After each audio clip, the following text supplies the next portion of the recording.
السلام علیکم ورحمۃ اللہ وبرکاتہ۔ ناظرین، آپ دیکھ رہے ہیں سلطان رکن الدین بیبرس سیریز کی ایپیسوڈ 1۔ ناظرین، وہ عالم اسلام کا ایک نایاب اور نامور سلطان تھا۔ وہ انگنت زبانوں پر عبور رکھتا تھا، عربوں سے عربی میں، منگولوں اور تاتاریوں سے تاتاری زبان میں، یونانیوں سے یونانی زبان میں، حبشیوں سے ان کی زبان میں، اس طرح دوسری اقوام سے ان کی زبان میں گفتگو بڑی روانی سے کرنے کا ماہر تھا۔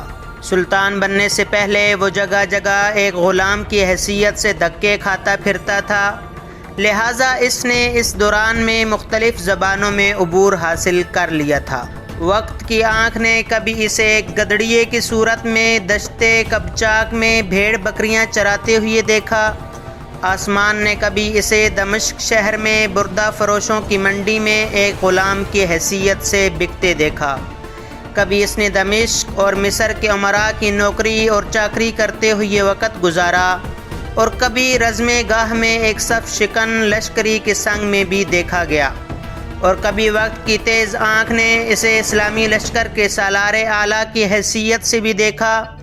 مشہور امریکی مورخ اس کے متعلق لکھتا ہے کہ اسے اپنے سوا کسی پر اعتبار نہ تھا، اس لیے وہ بھیس بدل کر خود گشت لگاتا اور اپنے لیے دشمنوں کی خود ہی مخبری کرتا تھا۔ وہ اپنے ہم پیالہ ہم نوالا ساتھیوں کو چھوڑ کر تنہا نکل جاتا، کبھی اسے مصر میں دیکھا جاتا اور کبھی وہ دوسرے دن فلسطین میں نمودار ہوتا۔ 4 دن بعد لوگ اسے عرب کے ریگزاروں میں دیکھتے اور اس کے چند دن بعد وہ خانہ بدوشوں کی سی تیز رفتاری سے کسی دوسری جگہ لوگوں کو دکھائی دیتا۔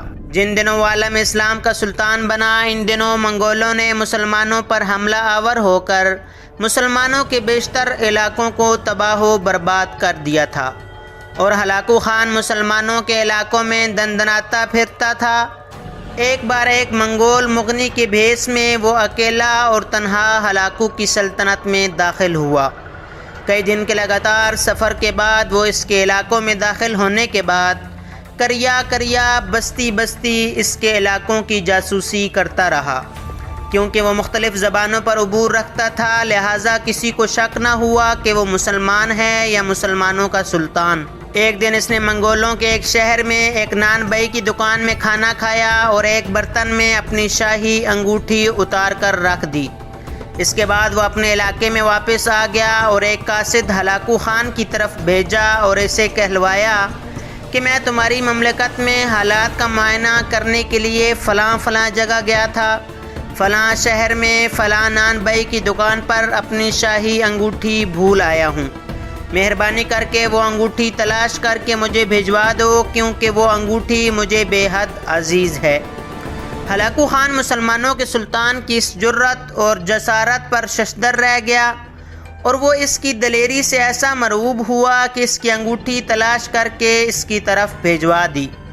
منگولوں کو جب خبر ہوئی کہ مسلمانوں کا سلطان خود بھیس بدل کر ان کے علاقوں میں داخل ہوا تھا، تو مورخین لکھتے ہیں کہ منگولوں پر سلطان کی ہمت اور شجاعت کی وجہ سے ایک دہشت اور خوف طاری ہو گیا تھا، اور وہ سوچنے لگے تھے کہ جس سلطنت کا حکمران اتنا جری اور جرأت مند ہو، اس کے لشکریوں کا کیا عالم ہوگا اور ہم اس کا مقابلہ کیسے کریں گے۔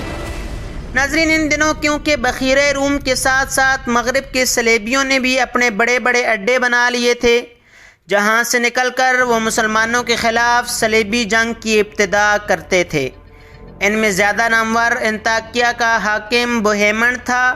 ناظرین، سلطان رکن الدین بیبرس ایک مرتبہ ایک نصرانی زائر کا بھیس بدل کر صلیبیوں کے مقبوضہ علاقوں میں جا داخل ہوا، اور کئی ماہ تک ان کے عسکری استحکامات، قلعوں اور دوسرے اہم مقامات کا جائزہ لیتا رہا۔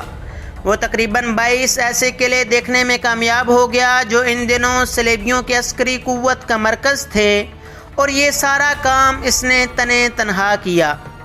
اس کے بعد اس نے ایک عجیب ستم ظریفی کی۔ اس نے ایک قاصد اور ایلچی کا بھیس بدلا اور جنگل میں ایک ہرن کا شکار کر کے وہ ہرن لے کر انطاکیہ کے بادشاہ بوہیمنڈ کے دربار میں جا داخل ہوا، اور اسے وہ شکار پیش کرنے کے بعد کہنے لگا، علی جا، مجھے مصر کے سلطان الملک ظاہر نے بھیجا ہے۔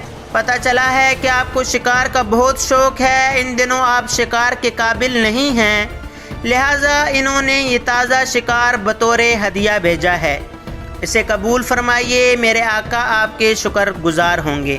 کہتے ہیں کہ سلطان رکن الدین بیبرس جب یہ گفتگو کرنے اور شکار انطاکیہ کے بادشاہ کے حوالے کرنے کے بعد وہاں سے نکل گیا تو چند دن بعد انطاکیہ کے بادشاہ پر کسی نے انکشاف کیا کہ جو شخص تمہارے پاس ہرن کا شکار لے کر آیا تھا وہ تو خود مسلمانوں کا سلطان تھا۔ اس انکشاف پر نصرانیوں کے بادشاہ بوہیمنڈ پر خوف اور لرزہ طاری ہو گیا۔ ناظرین، ایسے ناقابل یقین مارکے سر انجام دینے والا مصر کا سلطان رکن الدین بیبرس تھا۔ ناظرین، سلطان بیبرس کا قد طویل تھا، اس کے اعضاء نہایت قوی اور متناسب تھے، انتہائی درجہ کا خوبرو اور خوش وضع تھا، چہرے سے رعب اور وقار ٹپکتا تھا، رنگ سرخ اور سفید تھا، بال سرخ اور آنکھیں نیلی تھیں۔ بعض مورخ یہ بھی کہتے ہیں کہ بچپن میں جب وہ غلام تھا تو اس کی ایک آنکھ خراب ہو گئی تھی، تاہم اس نقص نے بھی سلطان کی خوبصورتی پر کوئی اثر نہ ڈالا۔ ناظرین، سلطان بیبرس سن 1223 میں وسط ایشیا میں پیدا ہوا۔ اس کی ولادت سے کئی سال قبل بلخ، بخارا اور سمرقند وغیرہ کے مسلمان تاجروں کی تبلیغی کوششوں کی بدولت وسط ایشیا میں اسلام پھیل چکا تھا۔ بیبرس ایک مسلمان گھرانے میں پیدا ہوا اور اس کا نام محمود رکھا گیا۔ اس کا باپ خوارزم شاہی سلطنت میں ایک معزز عہدے پر فائز تھا۔